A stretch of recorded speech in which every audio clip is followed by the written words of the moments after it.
Take care of, care about and care for. তিনটে শুনতে অনেকটা একই রকম মনে হলেও এই তিনটের মধ্যে একটা ডিফারেন্স রয়েছে। But what's the basic difference among them? Let's learn.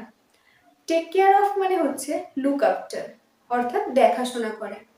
যেমন আমরা এরকম অনেক সময় বলি, don't worry, I will take care of her. এর মানে হচ্ছে চিন্তা করো না, আমি তার দেখাশোনা করব, অর্থাৎ আমি তার লুক আফটার করব।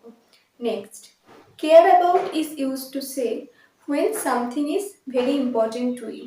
অর্থাৎ যখন কোনো কিছু তোমার কাছে ভীষণ মূল্যবান, তোমার কাছে ভীষণ ইম্পর্টেন্ট, সেটা বোঝানোর ক্ষেত্রে আমরা কেয়ার অ্যাবাউট কথাটা ব্যবহার করে থাকি। যেমন আমরা এরকম অনেক সময় বলি, I am telling you not to go there because I care about you.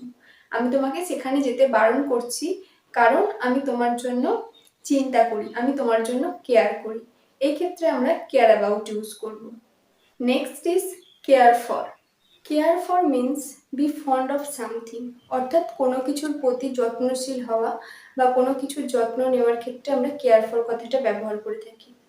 যেমন আমরা এরকম অনেক সময় বলি, I don't care for that what she told about me.